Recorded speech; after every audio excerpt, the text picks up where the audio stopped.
Supreme court के आदेश अनुसार, निर्देश अनुसार कल 22 फरवरी को मेयर का, डिप्टी मेयर का और स्टैंडिंग कमेटी का चुनाव होना था। कल मेयर और डिप्टी मेयर का चुनाव शांतिपूर्वक हो गया, पर स्टैंडिंग कमेटी का चुनाव नहीं हो पाया।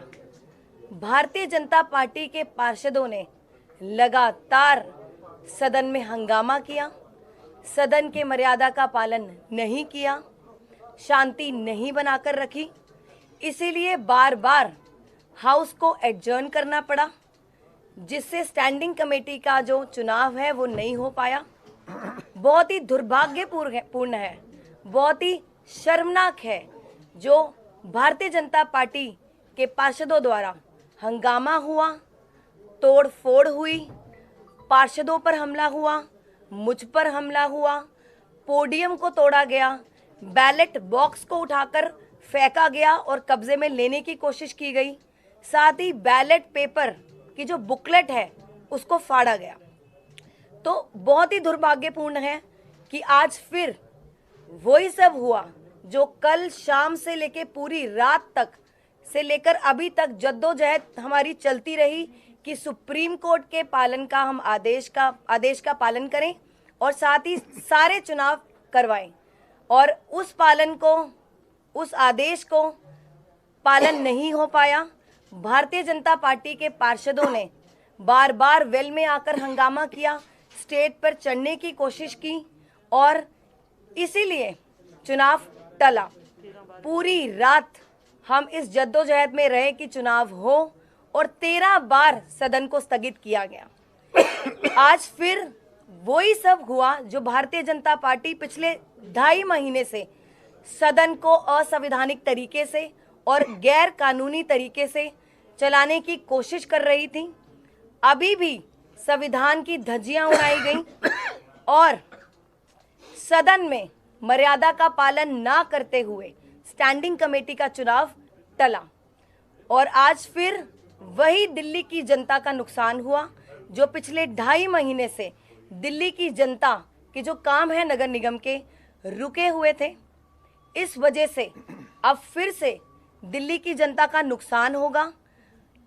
हंगामे की वजह से, तोड़फोड़ की वजह से, और पार्षद जिनके मैं नाम भी आपको बताना चाहूंगी, रेखा गुप्ता जी जिन्होंने पोडियम को तोड़ा, अमित नागपाल जी जिन्होंने बैलेट बॉक्स को उठाकर फेंका और अपने कब्जे में लेने की कोशिश की, साथ ही जो बैलेट पेपर की बुकलेट है उसको फाड़ा। तो इन सब पर भी हम अगले सदन में जब हमारी बैठक होगी उस पर हम विचार करेंगे। और आज अभी थोड़ी देर पहले हमने सदन को कल सुबह तक 10 बजे तक स्थगित कर दिया। धन्यवाद। आप लोगों का कोई प्रश्न? ये सवाल लगातार सामने से आ रहा है कि आपने 47 वोटों में मोबाइल फोन्स का इस्तेमाल करने दिया, सीक्रेसी और बैलेट का वायलेशन हुआ, और अगर आप की तो फिर मोबाइल फोन्स पे बैन दोबारा क्यों किया आपने? ये उनकी तरफ जी देखिए, किसी भी एक्ट में कहीं भी नहीं लिखा गया कि मोबाइल फोन वोटिंग में बैन होते हैं, बेशर्ते वो साइलेंट होने चाहिए। तो रोका, कोई रिस्ट्रिक्शन नहीं लगाई गई थी और आप साफ साफ फुटेज में देख सकते हैं। मैंने कहा था आप अपने विवेक के हिसाब से मोबाइल फोन ले जाना चाहते हैं तो ले जा सकते हैं, नहीं ले जाना सकते तो नहीं ले जा सकते। उन्होंने बेफालतू में इसका मुद्दा उठाया। अदरवाइज हमने अपने वकीलों से भी सलाह ली, उनको कंसल्ट किया। कहीं भी ऐसा प्रावधान नहीं है कि मोबाइल फोन वोटिंग के दौरान नहीं अंदर ले जाए जा सकते। मतलब बिल्कुल शुरू से चुनाव कराने की प्रक्रिया को क्यों नहीं माना जा रहा, उसके पीछे क्या टेक्निकल कारण है, अगर वो समझा सकते? जी देखिए, जो वोट डल चुके हैं हम उसको इनवैलिड कैसे मान सकते हैं, और कोई हमारे पास कुछ ऐसा लीगल रीजन या कोई वैलिड रीजन भी तो होना चाहिए था कि हम उन जो वोट को जो बॉक्स में डल गए हैं हम उसको इनवैलिड करार करें। तो ऐसा कोई लीगल रीजन दे ही नहीं पाए थे वो पार्षद। बीजेपी ये भी कह रही है कि मेयर और डिप्टी मेयर के चुनाव में तो फोन अलाउ नहीं था, तो स्टैंडिंग कमेटी में क्यों किया गया? जी देखिए, मैंने आपको जैसे पहले बोला, कहीं भी ऐसा प्रावधान नहीं है कि मोबाइल फोन वोटिंग के दौरान अंदर नहीं ले जा सकते, बेशर्ते वो साइलेंट हो। तो वो तब म्यूचुअल अंडरस्टैंडिंग थी कि नहीं ले जाना, और अब जब सदन शुरू हुआ, स्टैंडिंग कमेटी का चुनाव शुरू हुआ, तब मोबाइल फोन पे कोई चर्चा नहीं हुई थी कि रिस्ट्रिक्शन लगेगी या नहीं लगेगी। और आपको ये भी बता दूं 40, 45, 47 वोट डल चुके थे। उसके बाद भारतीय जनता पार्टी के पार्षदों ने मोबाइल फोन का मुद्दा उठाया। ये भी बहुत बड़ा प्रश्न चिन्ह लगाता है। तो कल जो सदन की बैठक होगी दोबारा से चुनाव होगा या फिर जितने वोट पड़ चुके हैं उससे आगे? जी देखिए, जितने वोट डल चुके हैं हमारी पूरी कोशिश रहेगी वहीं से उसके आगे से वोटिंग शुरू होगी। मैम लगातार, क्योंकि कल से आप लोग यही बात कह रहे हैं कि जितने वोट डल चुके हैं उसके आगे से वोटिंग हुआ। आपने 6-7 बार हाउस भी अच्छा 13 बार है। अगर कल भी यही स्थिति बनी रहती है, क्योंकि बीजेपी दे आर सेइंग कि हमें स्क्रैच से शुरू करना है, 0 से आप 1 से शुरू करिए दोबारा। देखिए, भारतीय जनता पार्टी के पार्षदों के पास कोई लॉजिकल रीजन नहीं हुआ, कभी भी कोई वैलिड रीजन नहीं रहा अभी तक। पहले भी जितनी बार भी सदन स्थगित हुआ है, असंवैधानिक तरीके के लॉजिक दिए गए, गैर कानूनी लॉजिक दिए गए। तो अगर कोई ऐसा लीगल रीजन होगा तो हम विचार करते, कुछ ऐसा लीगल रीजन है ही नहीं कि हम उस पर विचार करते। नहीं, एक चीज ये है कि भाई आपने कभी ऐसा कभी सुना है? ये अपने आप में एक हास्यास्पद और तानाशाही पूर्ण मांग है। कहीं किसी बूथ पे वोट पड़ रहा हो और अचानक 100 लोग आए और वहां नारा लगाने लगे, कहने लगे कि साहब ये वोट जो अब तक पड़े इसको कैंसिल मानो और फिर से वोट कराओ। ऐसा कभी सुना है? मतलब ये क्या एक तानाशाही और गुंडागर्दी का आचरण है भाई। जिन लोगों ने वोट डाल दिया अपना, उसमें बीजेपी के भी लोग हैं, उसमें आम आदमी पार्टी के लोग भी हैं, उन्होंने अपना वोट डाल दिया ना, उनके वोट दोबारा कराया जाए, इसके कारण क्या है, क्या वजह है उसकी? अभी आपको मेयर साहिबा ने बताया कि भाई जो एक्ट है उसमें भी कहीं मोबाइल पर रोक नहीं है कि मोबाइल नहीं ले जा सकते। जबरदस्ती, क्योंकि हर चुनाव ये हार रहे हैं, मेयर में हार गए, डिप्टी मेयर में हार गए, स्टैंडिंग कमेटी में हारेंगे, तो हार से इतना बौखला। मतलब दिल्ली के 2 करोड़ लोगों ने हरा दिया, वो नहीं माना। मेयर में हार गए, डिप्टी मेयर में हार गए, वो नहीं पचा पा रहे। अब स्टैंडिंग कमेटी में हार रहे हैं, वो नहीं पच रहा इनको। तो मोटे मोटे तौर पे यही कारण है कि ये अपनी हार को पचा नहीं पा रहे हैं। दिल्ली के 2 करोड़ लोगों का जनादेश मानने के लिए तैयार नहीं है। और संविधान, लोकतंत्र और सर्वोच्च न्यायालय, तीनों को चुनौती अकेले ये लोग दे रहे हैं कि हम कुछ नहीं मानेंगे, हम जैसे चाहेंगे मनमाने ढंग से चलाएंगे। दूसरी बात, मान लीजिए कि 1 से वोटिंग शुरू होती है, फिर से 50 या 100 वोट डलने के बाद वो कह दे कि नहीं अब फिर से 1 से शुरू कराओ, फिर से 50 वोट डलते हैं, वो कहेंगे फिर से 1 से शुरू कराओ, फिर 50 वोट डलेंगे, वो कहेंगे फिर से 1 से शुरू करवाओ। क्या आधार है कि 50 वोट जो डल चुके हैं उन वोट को इनवैलिड करार करके, उनकी काउंटिंग को इनवैलिड करार करके फिर से वोटिंग शुरू कराया जाए? ये कैसा प्रेसिडेंट है? आप हमें लोकतंत्र में ऐसा प्रेसिडेंट दिखा दीजिए कि बिना किसी कारण के जिनके वोट डल गए हैं उनको कैंसिल करार कर दिया जाए। इस आधार पर तो कभी भी चुनाव नहीं हो सकता, क्योंकि हर चुनाव के बीचों बीच भारतीय जनता पार्टी खड़ी होगी, 200 वोट के बाद करेगी नहीं जी अब 1 से कराओ, अब फिर से 1 से कराओ। तो बिल्कुल लोकतंत्र की धज्जियां उड़ा रही है बीजेपी। मेरी भारतीय जनता पार्टी से एक अपील है, दिल्ली की जनता के जनादेश को स्वीकार करिए। आपने 15 साल एमसीडी में शासन किया, अब दिल्ली की जनता ने आपको बाहर फेंक दिया है, आपको चुनाव हरा दिया है, आम आदमी पार्टी को भारी बहुमत से एमसीडी में जिताया है। अब एमसीडी में आम आदमी पार्टी की सरकार बनने दीजिए, 5 साल हमें काम करने दीजिए, यही लोकतंत्र है। अगर हम काम नहीं कर पाते हैं तो 5 साल बाद दिल्ली की जनता हमें निकाल के आपको फिर से चुन लेगी, आपको फिर से मौका मिलेगा।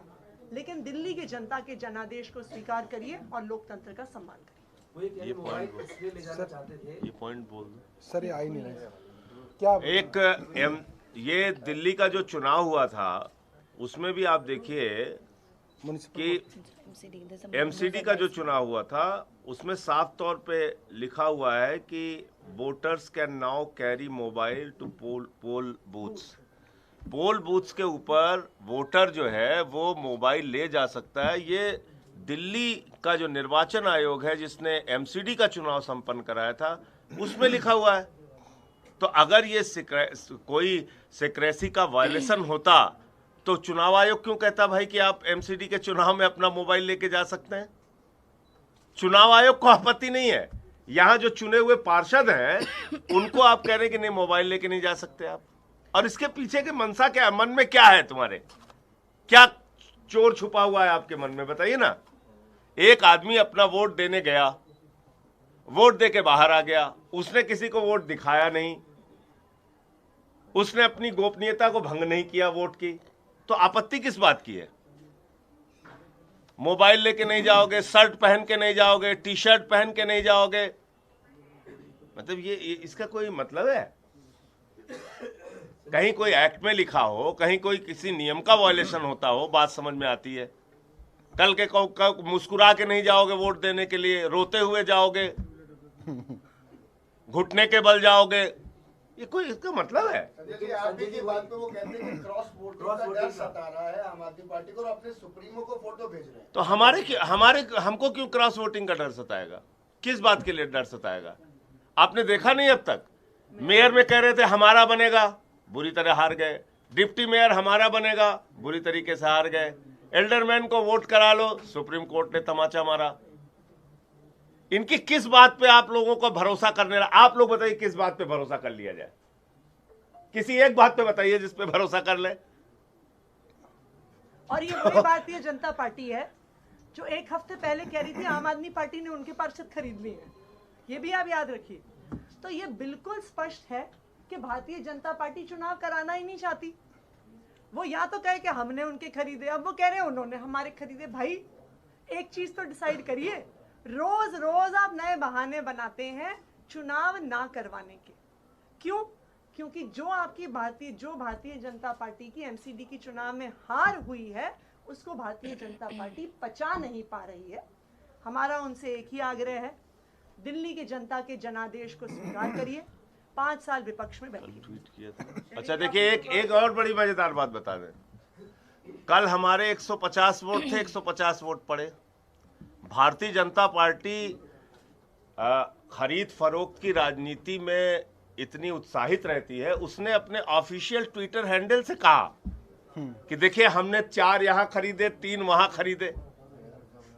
मतलब आप सोचिए, वो पार्टी खुश होती है बताने में पूरे देश और दुनिया को कि देखो हम दुनिया की सबसे बड़ी और सबसे भ्रष्ट पार्टी है, सबसे बेईमान पार्टी है, कि देखो इनको 150 वोट तो मिल गया, ठीक बात है, लेकिन हमने 4 यहां खरीद लिए, 3 वहां खरीद लिए। बताओ आप, ऐसी पार्टी, मतलब दुर्भाग्य है कि ये लोग इस देश में अपना राजनीतिक दल चला रहे हैं। और क्या कह सकता हूं मैं। शैली जी, आपने जो कहा कि रेखा गुप्ता और अमित नागपाल की कार्रवाई हुई, क्या कार्रवाई हो सकती है? जी, अगली बैठक में हम इस पर विचार करेंगे, क्योंकि जो कुछ उन दोनों ने सदन में किया वो सदन की मर्यादा के खिलाफ था, और साथ ही सुप्रीम कोर्ट का जो आदेश था उसका भी पालन नहीं किया गया। उन्होंने बार बार कोशिश करी कि चुनाव टल जाए, और बार बार इसी वजह से हमें सदन को स्थगित करना पड़ा। और उन्होंने एक्चुअली में कोर्ट ऑफ कंटेम्प्ट करा, जो बिल्कुल गैर कानूनी है। तो हम इस पर विचार करेंगे अगली बैठक पर। बीते 16 घंटे में हंगामा नहीं रहा, तो क्या इसको कैसे सुनिश्चित करेंगे कि कल की कार्रवाई ठीक से सुचारू रूप से चले? जी देखिए, हम तो हर बार की तरह इस बार भी फिर चाहेंगे कि शांतिपूर्वक तरीके से चुनाव हो। जैसे डिप्टी मेयर मिला है, डिप्टी मेयर मिला है, स्टैंडिंग कमेटी के चुनाव भी शांतिपूर्वक हो, ताकि दिल्ली की जनता का जो काम नगर निगम का रुका हुआ है, सारे उन कामों को हमने ऑलरेडी शुरू कर दिया है, ऑफिशियल तरीके से हम उन पर कार्रवाई कर सकें।